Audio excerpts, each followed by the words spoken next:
My name is Jennifer Lange, and I'm a curator at the Wexner Center for the Arts in the Film Video Department, and also a board member of Film Columbus. Welcome to today's panel, Funding Independent Film, Creative Strategies, and Practical Advice. At the Wexner Center, I'll just give you a brief for anyone who's not familiar. We're really excited to be a part of this, this event, and to be a part of Film Columbus, because for over 27 years, the Wexner Center has been promoting independent film, the education, the exhibition, and the production of film in a variety of ways. On any night of the week, you could come and see an independent film. It could be an experimental film, it could be classic cinema, international documentaries, a whole range of work. I mean, very similar to Gateway's programs. But you can also come and see Martin Scorsese in conversation with Roger Ebert, or you could have a long time ago.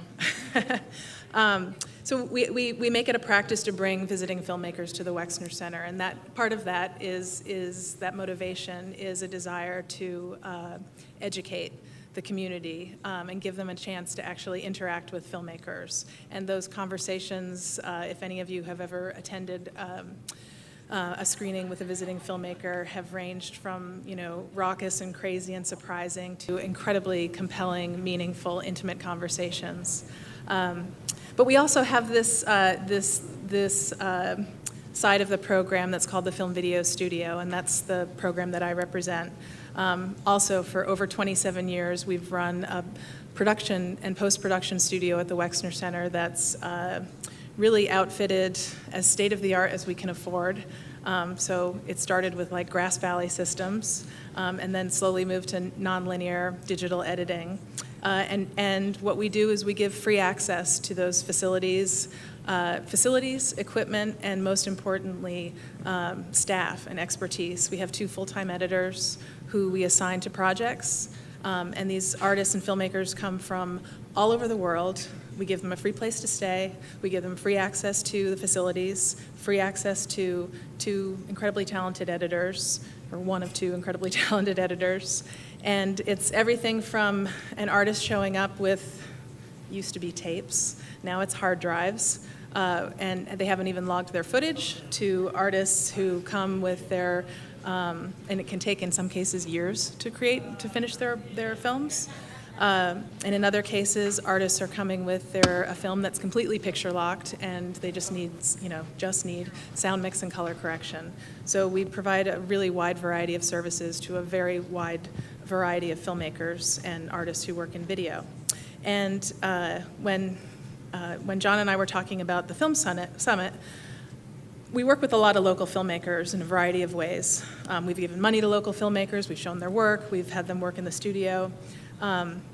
And I love the idea that Columbus is growing their film community and bringing productions in from out of town, and I understand the business side of it, but I also see this incredibly rich creative base that isn't necessarily working in wouldn't be eligible for a tax credit, isn't working on that budget level. And yet their works are going to festivals like Tribeca, Slam Dance, a variety of, and winning awards also. And they're making works that are, I don't know what the highest budget we have on this panel is, but they're making works well under $300,000. And in some cases for just thousands of dollars. So I kind of wanted, the purpose of this, or my motivation, was twofold. One, it's to highlight these incredibly creative, successful filmmakers who are working in Columbus, who are dedicated to staying in Columbus, and making things happen in Columbus, because I believe that really the film community will only be successful if we cultivate and nurture from the ground up, from the top down. So to highlight these incredibly talented people, and also to give them an opportunity to share in a very practical sense, like how they made their films. In some cases, using really, really creative strategies that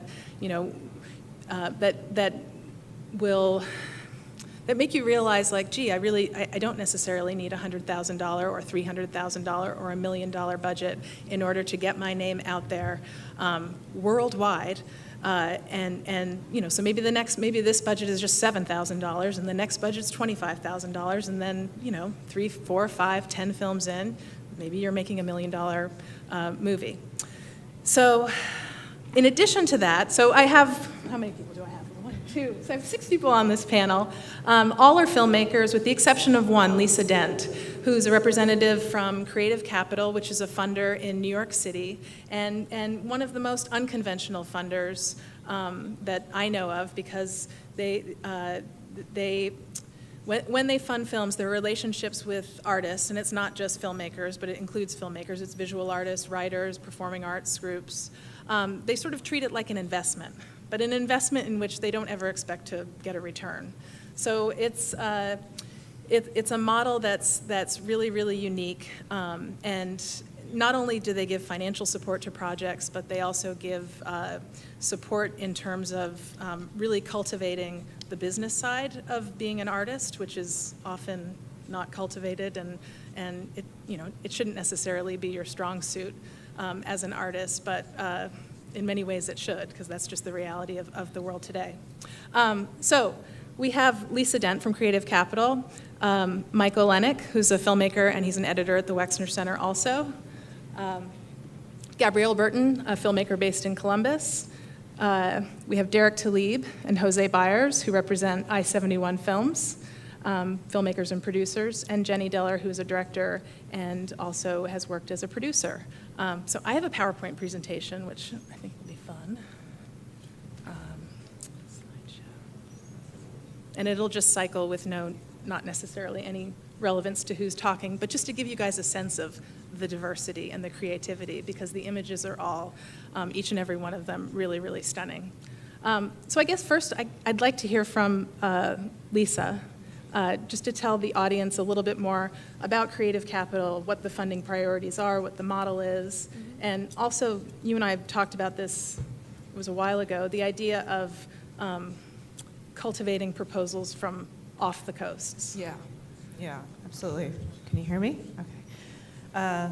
So Creative Capital has been around for almost 20 years. We provide funding as well as professional services, or professional development services, I should say, to, as Jennifer said, artists in all disciplines. We started in '99. It came out of conversations that some nonprofit funders were having about the fact that the NEA had decided to no longer fund individual artists. So the money that the NEA was putting out there was going directly to the venues, and the artists no longer had any money to do research development or early post-production, And the idea was just to not provide money, but to also provide what some of the other nonprofit arts services organizations provided. We're not fiscal sponsors, a lot of them do that, but we do provide anyone who receives the award with access to legal counsel, tax planners, financial planners for their own lives, marketing strategists, web strategists, a variety of things. And so over the years, the program has really grown. In the beginning, it was only receiving about $8,000, and then you could request more money over time, up to $25,000. Now, after you receive the award and sign your contract with us, you receive $10,000 check that you can use however you like. And over the course of the development of your project, you can request up to $40,000 more for a total of $50,000. And so that part of it was also new then. There was a lot of conversations around venture capital funding or venture philanthropy, meaning that instead of giving an artist a $50,000 check and hoping they know what to, how to pay their taxes and how they should really create their budgets and balance it, that's part of my job, is actually to meet with the artists, go over their projects, find out how they're doing, think about retooling their budgets maybe, and preparing them for when they want to do a funding request so that they're doing it at a very particular time in the development of the project. But what I'm also doing, along with the colleagues, is connecting the artist or filmmaker to a wide variety of other resources. One's through our orientation meeting, where they're meeting the other cohort who are artists from all across the country, as well as our summer artist retreat, where each awardee does a 7-minute presentation about their project. And we fill the auditorium with programmers and funders and donors and publishers and a wide variety of people. So that if the artist and filmmaker needs, obviously, more than $50,000 in film, you're probably going to need more than $50,000. We're trying to help you get that. Sometimes it's in direct funding, sometimes it's going to the Wexler Center so that you have access to a full-time editor that can help you get your short film done.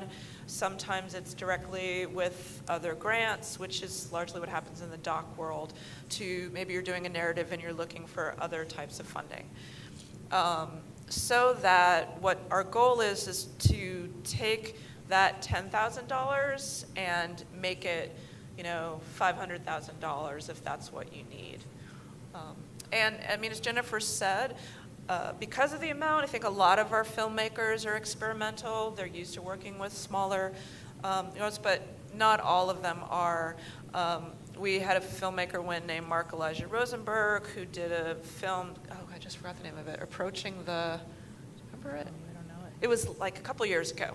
And for better or worse, it was very much like The Martian with, Matt Damon. yeah. So that it was, it similarly was about an astronaut who gets stuck out in space. However, it was totally different and really amazing, and he actually did really well with it. But so their narrative too. That was a huge budget. A lot of it was shot using models. He wanted to kind of do it the old school way, and it was fascinating. And he really was able to make that work through lots of conversations and fundraising that we helped him develop. So I think overall that's mostly what I wanted to say just in terms of it. I mean, we are a national organization. You only have to have 4 criteria, which is that you're a U.S. citizen or have your green card, you're at least 25 years old, you have 5 years of professional experience, and I just forgot the 4th one. Yeah, have an idea is a good one, but I'll remember too. And after that, you can even be a U.S. citizen who's shooting all around the world. You don't have to only be shooting in the U.S. So a lot of our docs are requesting money for us so that they can have that time to then do their work other places. And the cycles for when the application is rotate, but I can tell you that the next one opens on February 1st. It's an online application as well. And in the past, we have spread out into these 5 disciplines. And because I'm here and you guys are getting the early word on this, we are actually getting away from those 5 disciplines. So you're going to select from a series of 33 sub-disciplines that would include film. And it can be experimental, it can be doc, it can be narrative, it can include performance, community engagement, social practice, all of that. So within film, there will be subcategories you'll self-select as an experimental filmmaker. It's almost like we're getting rid of the overarching discipline, film and video. So instead, you could select, I am a poet who is incorporating a film project into what I'm doing, right? So you're selecting 2 different things. Or you can just say, this is a narrative film, and that's what I'm selecting. You can select up to 2. It's really up to you. But, one thing we were finding, and I was talking to Gabrielle about this, we can talk more about this, is that a lot of filmmakers and artists are really blending their disciplines. So filmmakers want to have performance playing while their film is screening. Visual artists want to make films and incorporate things. So we are doing an experiment, and we're seeing what that means for the field to allow people to self-select within a variety of media. So within, maybe it's not totally ready for prime time, but within the film, Categories? within the film categories, will you only award a certain number of grants? Like how will you Yeah, we're not parse them doing out? quotas at this point. We are interested in having diversity in every way as a cohort and thinking about that. So as Jennifer mentioned, and even when the conversation around the Ohio tax credit, I think a lot of what was being said really resonated with me, because we are the national organization and really want to think about how can we support filmmakers who are not living in Los Angeles or New York, and any discipline, right?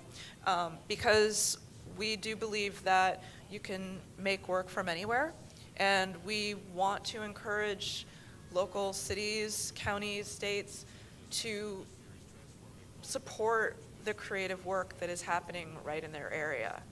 And our hope is always to make sure that we have a applicant pool that is from across the country, and people who are winning the award, they're all across the country. I have to say, we really don't do quotas. It's not like we're, have 3 Ohio spots and 2 Montana spots. It's kind of a fascinating process. I've only worked there for 5 years. I've gone through 3 grant rounds, and it somehow beautifully works out into, we have a couple of experimental films, and then there's a straight narrative, and then there's, something else. And it really, we absolutely focus on the strength of the work. And the people who are reviewing the proposals, it's a series of, I've participated in it in the past, and my colleagues at the Wexner have. It's a series of reviewers who are Yes. It's a professionals. long process, so I should say it opens in February. The online application is open for a month, and that's what we call the letter of inquiry. It's reviewed by people across the country again. So sometimes I try to connect you with someone in your local community who may not know your work, so that they are aware that this person is there, because there's many people who haven't really already connected. But we also want you to be seen by someone else outside of your community. And that stage lasts for about 3 months, and then you find out whether or not you've made it to the second stage. And at the second stage, we ask you for work samples, a full line item budget, evidence that you are a U.S. citizen or have a green card. So that happens in June, and for a month you're able to upload all of that documentation to our website. Again, we split it out over to a variety of people to review the work. And if you make it to the third stage, which is the panel stage, most panels meet in October of that year, and we notify filmmakers in December. So it's an 11-month process. It's long. And if you apply in February, one of our few requirements is that you can't be done with your project before the next year in September. So if it's February 2018, you can't finish before September of 2019. So again, what we want to do is try to encourage people who are at the impetus of an idea, the very beginning of that kernel of a thought of what you would really do, but it's your big dream, and you are maybe finishing up something else, or you're about to submit other things to festivals, but you are already thinking about the other thing that you would like to do. And so your work samples that you submit, they don't have to be work samples from that project. We actually prefer to see finished work, so it's no doubt going to be from earlier projects. And again, the way that we want to be most helpful to you is for people to know you and become invested in you and your idea very early. And then, people find producers through us and the other people that can help them also finish the film. And then for folks who don't necessarily get the grant, I don't know if you still do this, but the on the radar? Yes, so if you've made it to the second or third stage in the process and haven't received the award, we ask you whether or not you'd like to opt in to On Our Radar. On Our Radar is an online searchable database of all of the projects that have made it to the second or third round. We include the work samples you submitted in your original LOI, and we get emails all the time from people that curators and programmers and other people in their communities are searching through it to find other creative people, other projects that they'd like to support, other people to work with. So it's been this amazing connector as well for people who would like to continue to work in their region without having to move. Yeah, everyone should visit Creative Capital's website because it really is you guys do an amazing job, I think, of not only giving information about what they do, but also like keeping up with artists. Yeah. So I'm getting emails from them saying, oh, so-and-so is premiering their film or a theater project or is opening in New York or in California or wherever it's opening. Right. So it feels very much like this relationship, and a sincere, meaningful relationship, not just... Because we're trying to make partnerships with all the presenting organizations across the country. So that includes the Wexner Center, where there have been performance projects and film projects that have premiered there, or the artists have been able to come in and do a residency or do a screening and do a talk back after. And those opportunities always lead to some other opportunity. You just never quite know what's going to happen. And the other thing I would mention is that a couple years after we started the awards, it was clear that the artists were sharing their information. So they were learning how to do strategic planning, to do budgeting better, to think about the financial plans for their own lives. And we codified it into what's now called the Professional Development Program. So you can do webinars online through Greater Columbus Arts Council. There have been workshops, and these are, how to develop a marketing strategy, how to have a better web platform, and all of those resources. The webinars are like $25, and those have been huge. And what's been amazing to see is when we've gone into a community and done something, Greater Columbus Arts Council, or done something else, and that those people then end up applying and then receive an award. Okay, I know we have a very big panel here and a lot of people to talk, but thank you very much, Lisa, and every single filmmaker out there. I'm looking at a lot of you. Apply. Research and apply. Okay, so now let's talk to filmmakers about how they got done what they did, and maybe I don't know if it would make more sense for people to introduce themselves and their projects, or just to dive right in. Maybe I'll just go down the line and dive right in with Mike Olenek, who I know has applied in the past for Creative Capital, so maybe that would be a good segue. But Mike is an editor at the Wexner Center and a filmmaker and a freelance editor, and his past two projects have premiered at Slam Dance, Red Luck, which won an award at Slam Dance, and his most recent film, The Cure. And Mike, maybe I'll just let you take it away so I'm not talking so much. Yeah, I feel like I should piggyback off of what Lisa was saying, because I've applied for Creative Capital, and while I haven't gotten it, I've made it to that last round, and I think it's probably like 100 projects at that point. So, one, it's like I feel like I'm doing something right, which is maybe more rewarding than getting money in some ways, and then also it just helps you focus on something that, like an idea, like this is really stupid. I work at an art museum. There's a horror film I want to make about people in an art museum.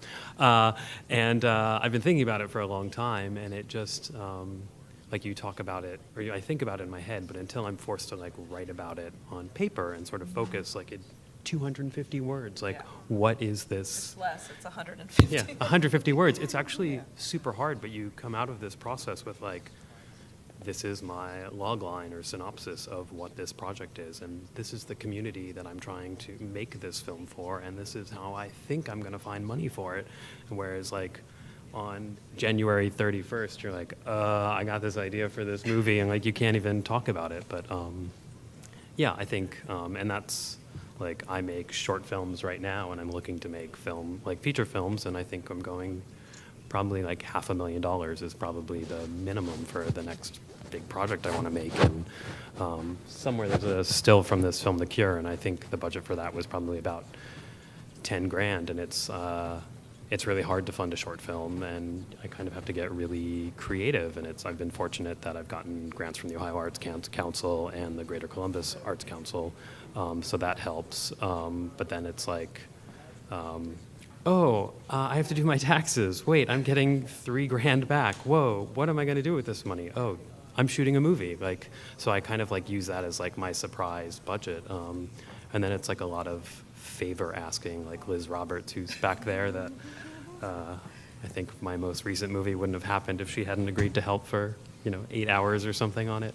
Yeah, I don't know. It's a tough thing to make a short film and find money for it, but. Well, you mentioned the GCAC, I don't know if you mentioned GCAC, Yeah. they have a professional development grant of $1,000 that all artists are encouraged to apply for in all disciplines, and it can offset the costs of going to a festival, for instance. Yeah, and I actually applied for that once, maybe a couple years ago, and got it. But on this last film, I was just joking with someone, like, I don't like to use CGI in my films. I like to do everything practical and sort of film it on set, which is complicated and takes people and time and money and research and camera tests. And I had very little kind of budgeted to do this, but I was able to apply to the GCAC for a supply grant. And then I, went from having like $200 and this crazy idea to having like $700, which made, me able to do some really crazy prosthetics work with a local person. But those grants, I think, there's a pool of money that sort of dries up at some point during the year once everyone's exhausted that pool of money. So it's something you have to act on sooner in the year rather than later. And they also have a supply grant, which is, again, only Yeah. $500, but still can kind of help piece things together in a pinch. And then you were a recipient of the OAC Individual Excellence Yeah. grant?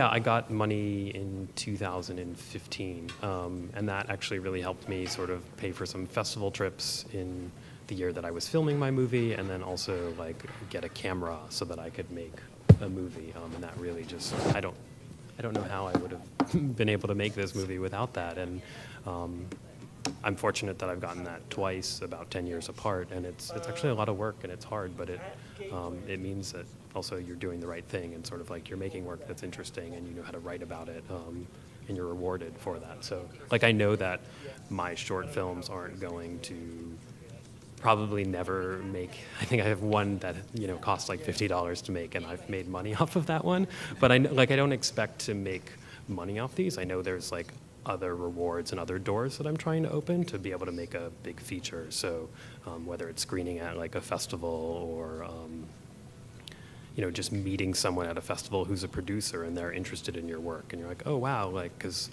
I don't know how to make this $500,000 film on my own. So like I'm not looking to, I think when you make a feature you're looking to make your money back, but on a short you're looking for a different kind of return on your investment. Were you able to go to the jury hearing of the OAC? I've actually never gone.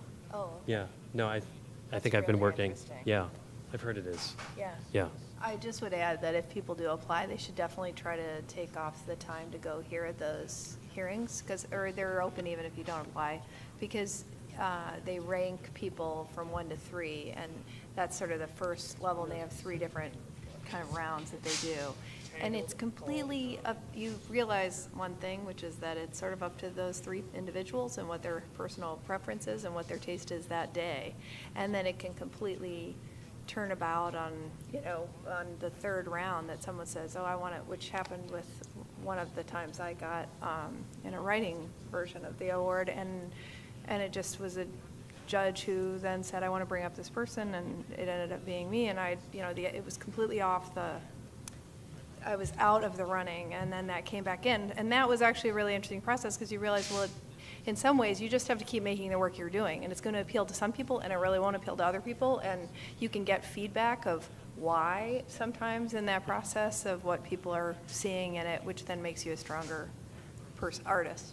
And I think also, like, I apply for an OAC grant every time I'm eligible. There's like a GCAC visual arts grant that I'm applying for now, and I just know that every time I apply and I write one of these applications, I'm not rehashing what I've written before, but yeah, you get better, and then that helps me when I'm writing a script for this feature-length film. So you're all like, there's always like a reward for doing these things. It's not just like, oh, I didn't get it. You're like, oh, well, maybe I didn't get it for this reason, but I realized something, or I can write better now, and maybe I'll get it the next time. And I'll jump in and say I think it's important for people to apply to these from the funder's perspective so that they can see how many applications they're getting from filmmakers. Because I think GCAC discontinued, they used to have a film finishing fund. It was only $1,500, but every little bit helps. And I think it was the first or second year, there was sort of a complaint like, well, we just didn't get that many applications. So there isn't the need. So none of you filmmakers need $1,500 to finish their film. No, not at all. Yeah. So it is sort of a supply and demand thing. I think the more demand there is for it, perhaps the more supply there will be for it. I just also mentioned there was, most of the people who apply to Creative Capital have applied more than once before they receive the award. And I think just that thing, they get better as they learn how to talk about their work in this short way. And we actually have one person in Oberlin, Julia Christensen, who had applied. It was her 5th time before she got it. But she said she knew as she was writing it that she was ready. It was making sense. It was all kind of coming together. But the other interesting thing is that, just like Gabrielle was saying, those other few times along the way, there were curators reading her application who then invited her to be in exhibitions. And so there's value at every stage, I have to say. And it's true for the filmmakers as well. They're invited to a lab. We have a lot of people from Sundance or from Tribeca who are reading, and they're inviting people to come to work on their scripts or do whatever. There's a lot of value to applying to anything. Yeah, I've been put in a touring program because someone read my OAC application. So, Yeah. I think that this is going to be a different perspective. I'm Derek Talib, and this is Jose. We're sitting with films. We didn't do any of this. So we have a 100% different perspective than everything these guys did. Good. Everything they did is great, and it works. We just didn't do that. We did it through networking. We did it through going to corporations and talking to people and we fully developed our plan. We developed our movie. We went to the business side first before we went to the artist development side. We thought, okay, who's this going to be for? If I'm talking to, my normal job is recruitment. So as a recruiter, I think, okay, if I'm going to hire somebody, what are they going to do for me? So when I was doing this, and Jose and I were doing this, and our other partner, Rebecca, we thought, what are they getting out of this? So we started targeting corporations, individuals that had money that could possibly invest in something that we were doing, and put a business plan together on, this is how you will recoup your funds for this project. This is how long it'll possibly take for you to recoup your funds for this project.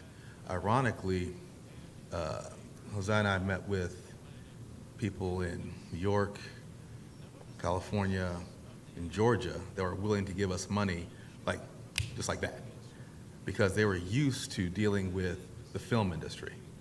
The hardest place to find money was actually here in Columbus, Ohio. We didn't take the money because we wanted to keep it here in Ohio and reinvest in the Columbus film market, which is why we're I-71 Movies. Everybody we work with is either in Cleveland, Cincinnati, or Columbus. What connects us? I-71. So Why do you think it was harder? And maybe some insight into how that could change? It was harder because it's already going on in California, New York, and Georgia's growing at a rapid pace to understand the business side of how to make money in the film industry. And a lot of times here in Columbus, we found that people that had the money or have the money don't understand, well, how am I getting a return on this? Well, how does this even work? I expect my money immediately back. So you're really educating people on this is how it works. You're not guaranteed a return, but here's what the possibility is of return. Here's how you can make your money back. Here's things that have been successful that have done it. Here's where we've test marketed this style of movie. Here's possible distribution points that we can actually go to. We talk to distributors first as far as, well, where are we going to possibly get this distributed? We started talking to distributors ahead of time. Actually, we went to the MOFA meeting, and that's where we met our executive producer, David Gwynn. David saw the short we made. We made this short, Dark Iris, for $0. I wrote it like 15 minutes on a lunch break to test a cinematographer. It ended up getting picked up in Los Angeles at a Film Festival Noir. Film Noir Film Festival where it won a couple of awards. David saw it. He's like, I like this. It's kind of like something that I'm trying to do. We got together. David put his money into the movie, and even though it was for a feature film, $58,000 doesn't sound like a great deal of money, but to people like us, it is a great deal of money. Yeah. We've made shorts and things like that for $0 up to maybe $8,000. Right.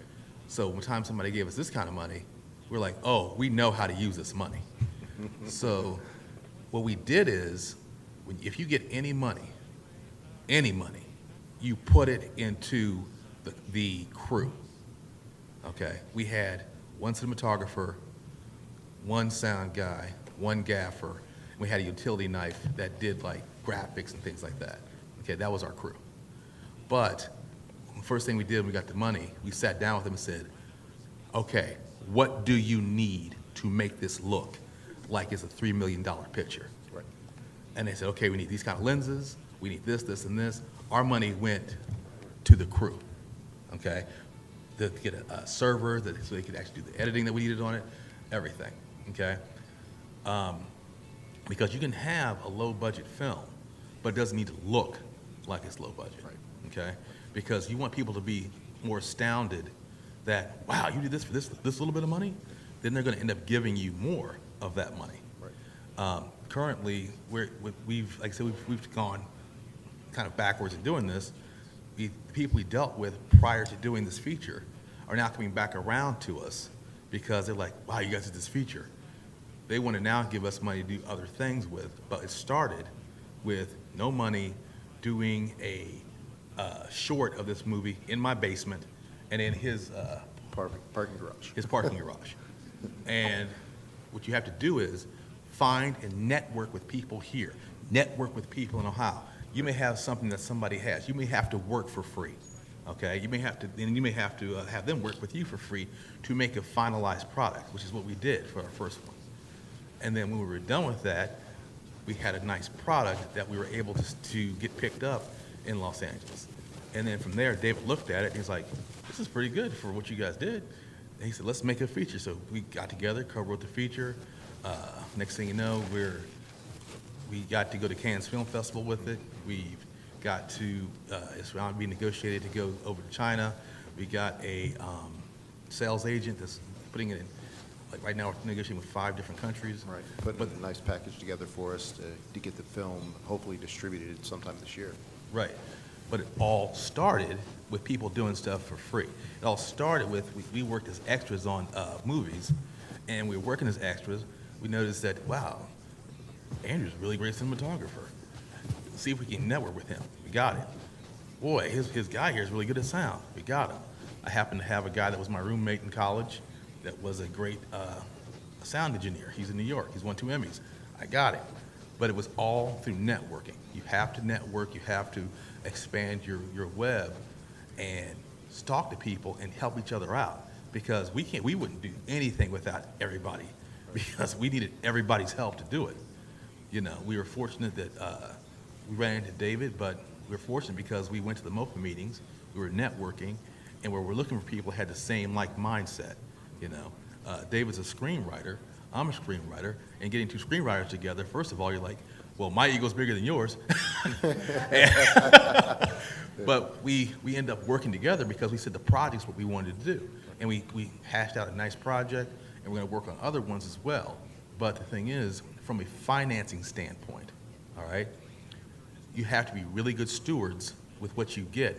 And whatever you do, if it's for free or if it's for $5,000, $2,000, $500, $700, it's got to be good. You can cut corners, but don't cut quality. Right. Yeah, make sure it's the best quality that you can put out there. I mean, you know, with a limited budget like all of us have worked with, you can cut some corners, but don't cut your quality or your creativity. I think the big takeaway for me is, because I've talked to a number of filmmakers who say like, oh, I'm just waiting, you know, I've got a script that's and I need X number of dollars to make it. And I'm like, well, just either make something else or figure out a way to make it with nothing. Because really, this project started with nothing, with a film that had zero budget. And without that film, you wouldn't have made the $58,000 film. Absolutely. Right. And actually, David's in the audience. David, could you give everybody, there he is right there. Yeah. That's David Gwynn. Yeah. He's going to be a popular guy. I want to make sure everyone gets a chance to talk, so I'm going to move to Gabrielle first and then to Jenny. So you made a documentary, Kings and Queens and In-Betweens. You work with a production company that's a family-based production company, Five Sisters. Maybe talk a little bit about, now you had a local story that had a really strong, popular kind of group of people supporting it. And maybe talk a little bit about, I think you're the only one on the panel who's done a Kickstarter. Am I right? Is that right? You've done a Kickstarter. Okay, well, you both can talk about Kickstarters. Jenny did, right? But, Yeah. Okay. maybe talk a little bit about your budget and process. Sure.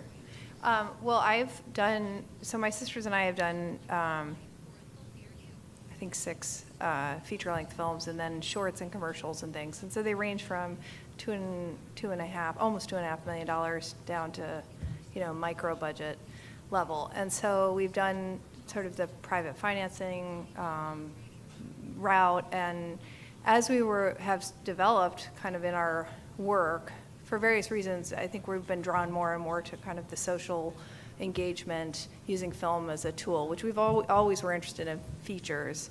And financing-wise, just the reality of it is it's a lot easier in a way, especially as women filmmakers, to be able to find financing to do projects that we're wanting to do that are more socially engaging, and through grant applications as well. And so we are still developing projects that, now we have a film about the Mercury 13 we've been working on for about 10 years, the women who were tested to be astronauts in 1961 and 2, and along with the guys. And that's the story that, is very near and dear to our heart. We'd love to do. It's a, very big budget Hollywood level movie. So as we're developing that, which is much more traditional funding, then we're working on these other projects. So on Kings, Queens, and In-Betweens, that was a film that I ended up going to a drag show with a friend of mine and said, there is a film here, and I'd pitched it to my sisters as an 8-month project, and it's been 6 years. I just finished it. And that was something where I just knew there was this idea about gender, and at the time no one was talking about it. Orange is the New Black wasn't on the air. Caitlyn Jenner, all these sort of household names hadn't happened, bathroom rights, et cetera. And so for me, it was something that was deeply important because my sisters and I have always thought about these issues, and our parents were feminists in the 70s. Sort of, my dad says they were the opening act with Gloria Steinem for talking tours of engagement in people's living rooms to talk about how can, families try to embrace having everybody have equality. And so applying that to film is really important to us. So in this project, I really wanted it to be a community-based film, a film that was a traditional ethnographic documentary, which is not as popular maybe anymore, but basically a slice of life of a community at a certain time. And I felt it was really important that it was in the Midwest, because the idea was if this is here in a cow town, clearly there's an application internationally or at least nationally for these issues.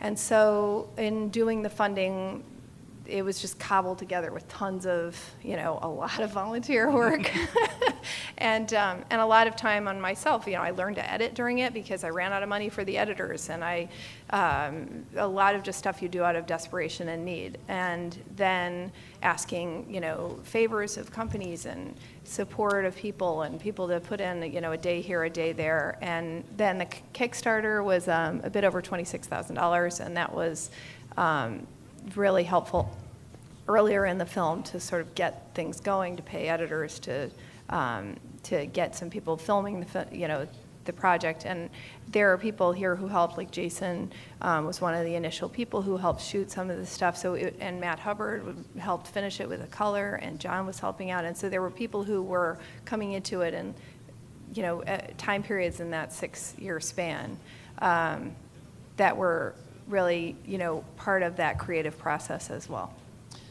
Okay, I'm going to jump to Jenny just so we have time for like 2 questions probably. But Jenny Deller's Future Weather, which was not shot here in Columbus. Jenny's now in Columbus, based here and working here. And maybe we won't have time to talk about Claire in Motion, but can you talk a little bit about how Future Weather came to be, and which is a narrative film, but having to do with issues of climate change, and which kind of opened up a very unconventional and a lot of funding opportunities. So just this idea that the subject of your film really impacts obviously the money that you get. Yeah, so I started the project in Philadelphia, which I'm hoping it has a really healthy independent filmmaking community and professional filmmaking community, and it has a very healthy tax credit, and has brought in a lot of outside productions, and has created a lot of business development there. So I'm hoping, I see the potential for Columbus. It's coming. It's on the horizon. But I had just moved to Philadelphia from New York, and I had an idea for a feature-length film that I thought I was going to make at a micro-budget level. I had a little bit of money that I'd gotten from a commercial job as an actor in New York, and I wrote a script. And then, naive as I was, people started giving it to people to read, and they were like, "Yeah, I don't know if this is a micro-budget movie. It's a drama." It's a drama, so the performances would have to be incredibly good, and that was going to be really critical to the success of the film.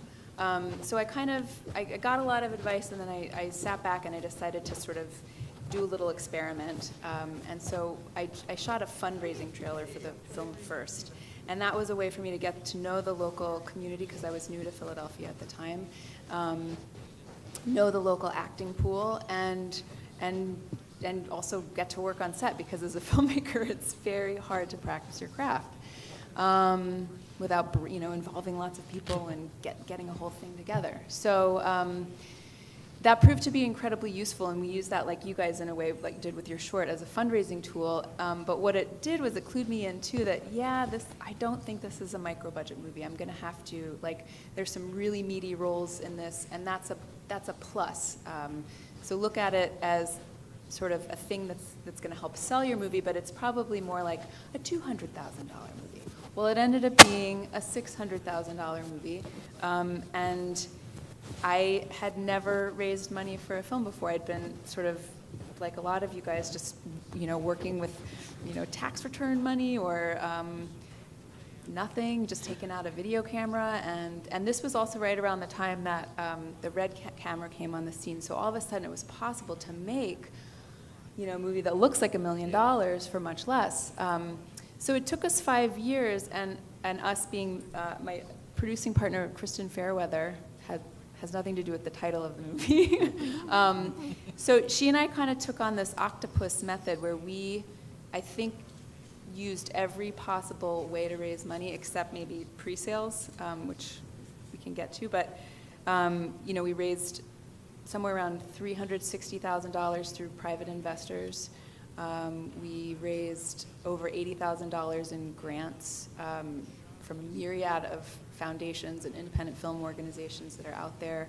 And also, like many people on the panel, took several years of trying to hone our pitch and and it changed all the time, but you get stronger as you do that, and you also get hungrier, and you just get smarter about how to do it, and there were benefits from getting to a certain level and not winning, but you get to know somebody, and then somebody becomes a champion of your project, and it maybe opens another door for you. So, and we got those grants at every stage, from development all the way through post-production.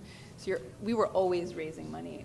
So what we ended up doing was and then I should say, we did a Kickstarter grant in post-production, a Kickstarter fundraiser in post-production for like $40,000.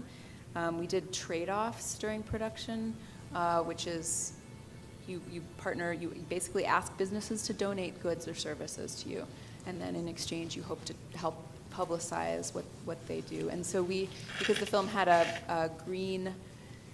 because it had a character who was really concerned about climate change, we decided to be a green production, and we approached a lot of green businesses in the area. And that was a time, it was around 2010, when green businesses were not as mainstream, and they were also, everybody was kind of trying to get that train moving. So we felt like it was a good moment to partner with businesses like that. And then we also applied for the Pennsylvania tax credit, which I don't know if we would have squeaked by in Ohio, but we just managed to get in Pennsylvania budget-wise. And that ended up coming back to help us later in distribution, because we ended up selling the tax credit, and the process is so long that it's not like you get the money right away. And then, as many people here also, we had tons of volunteer labor. Sometimes you can offer people a credit. We had 2 students who started as interns on the film, and they hustled so hard. We were like, if you want to keep going, we'll give you an assistant producer credit. And so we really delved into every single possible way to raise money, and we did a business plan. Like these guys, we did everything through, by the book. You have to hire an attorney and draw up a subscription agreement. And but as Jennifer was saying, what we found was the film, the script, and the story, and my story and my partner's story created a lot of different ways to hook, bring people in. And like you guys were saying, you really have to know your audience, know who you're pitching your project to and why they might want to get involved, and it's going to be different for everybody. So you kind of, we're all scrappy, so we work with what we have, right? So we said, well, we have these incredible roles for women over 40. Those are rare. So that may attract a name actor who just wants something really good to work on, which was also the case for Claire in Motion, which is a film I produced here in Ohio, in Athens. And we also had this environmental and science theme. So it turns out that there's a foundation called the Sloan Foundation, which probably gives the bulk of its money to actual research, scientific research, but they also have a division that gives funding to films with a character who's a scientist, or the film has some sort of scientific theme. So and they give pretty healthy grants. They're through different film organizations, so it's all very curated. But again, we applied multiple times and finally got through. And then once we got through in one organization, we were able to get multiple from Sloan through different organizations. And then there was a grant through Women in Film, which is in Los Angeles, and I'm a woman filmmaker. My partner was a woman filmmaker. We had, again, these 3 fantastic female characters. And then the script itself, we'd gotten enough good feedback about it, and we felt strongly enough that we thought, so what, we're first-time filmmakers. We believe in this project, and we believe somebody else is going to come on board as well. And so we ended up, it's a crazy story, I'll tell you more over drinks, but we originally pitched the project to Deborah Winger, and she was actually interested, and we didn't have any money to offer her. We didn't do this, a lot of filmmakers do this kind of, we've got to raise a certain number just to pay the actor. We said, you know what, we got really good advice from another independent filmmaker in the beginning who said, just decide from the beginning that everybody's going to work for SAG scale. Screen Actors Guild has multiple contracts at different budget levels, but they each specify what the rate is for your actors. And don't pay anybody any extra fees, and if they want to work on it, they'll work on it for the right reasons. And so we did that, and we're very lucky. So once we got the commitment from Deborah, then that helped attract other actors, because other good actors want to work with good actors. You know, it's exciting for them. And so we started in, I think I wrote the script in 2006. I started sort of shopping it around in 2007. We didn't actually finish raising money until 2010. So it takes a long time, especially if it's your first time out and you don't have a community already built up. And that was the thing too in Philly, you know, I didn't have a cinematographer friend who was looking for, you know, a feature film project to kind of take him or her up to the next level. So I was in a situation where I really needed to pay my crew. With Claire in Motion, which was, I don't know the final budget, but I think it was under 200,000. And again, it looks like it might have been shot for $1 million. And we had Betsy Brandt from Breaking Bad. I lost my train of thought, but that. Oh, you. Oh yeah, that was we shot it in Athens, Ohio, and so in that situation, you look at what you have, what resources do you have right then and there available to you, and sometimes if you're really canny, like Annie Howell, the co-writer director was, you write your script from the beginning sort of with a vision of how you're going to fund it and make it from the get-go. So she was teaching film at OU in Athens, and they have an incredibly sophisticated film program, and they have great graduate students, and they have multiple red cameras, and they have, you know, an equipment room full of, you know, tons of great equipment. And so she just said from the beginning, okay, we're going to try to utilize resources here. And she talked to faculty and students, and, you know, got people excited. And she wrote a lot of parts for people in the area. There's a really great theater program at OU as well, so she kind of knew some actors she might use. So she was really smart from the beginning, and I came on sort of about 2 months before the film went into production. So I didn't help with fundraising per se, but I did help them figure out how to stretch the money. And a lot of times what happens is you're a writer-director and you just want to get your movie made, and you believe in it so much, and you've kind of stirred up all of this energy and passion. And so reality starts to kind of slip out the door. So it's good to bring on another producer who's maybe a little more grounded. But what I helped them see was, okay, well, if you don't bring in the Betsy Brandts of the world and fly in your DP and what have you, we could make it for the money you have, which was, I think they had like, you know, $30,000 from a festival prize.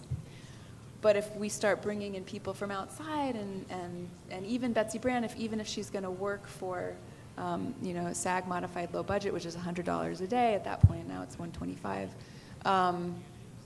We're going to have to fly her in, and we can't just have, you know, a green room on the back of a truck. Like things are going to have to kind of move up a little level just for comfort. And so we were able to make it work. They hustled, and they raised some money through some private investors that they had access to, friends in that case. And then I said, we're going to have to get some 0% credit cards going.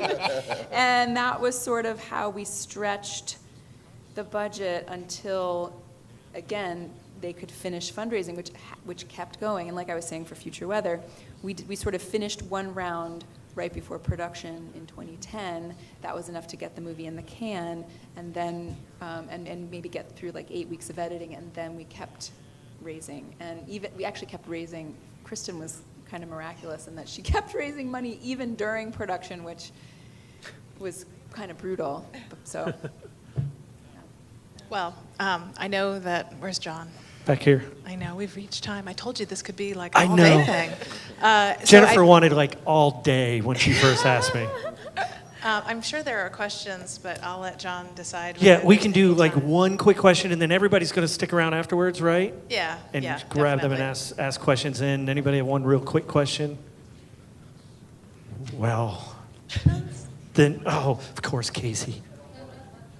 monopolized, but some of you went after grants, and I'm hearing that all these projects are taking 4 years and 6 years. I've never done an application for a grant before. I'm wondering, with a lot of grants, don't they have an expiration period where if you don't use the money by a certain amount of time, that money has to revert? Or once are you granted that money, do you get to keep that money forever until you use it?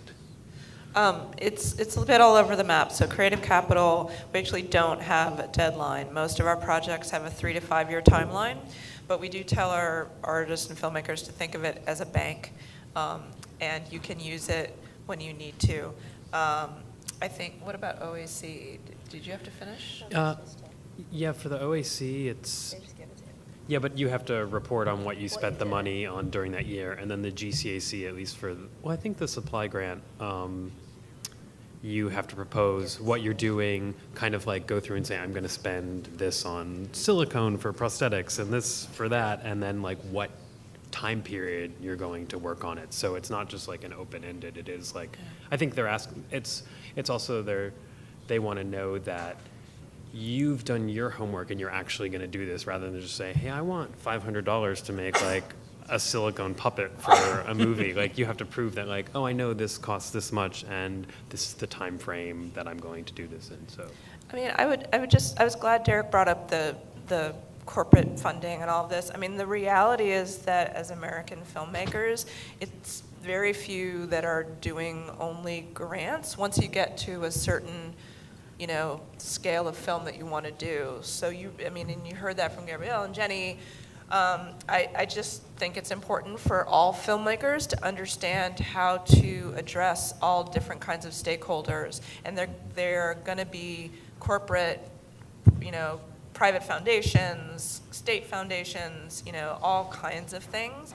They all have different reporting requirements and what they want from it, but we are just, for, you know, many, many political reasons, in a situation where everybody has to, you know, have an understanding of all kinds of ways to get their film made.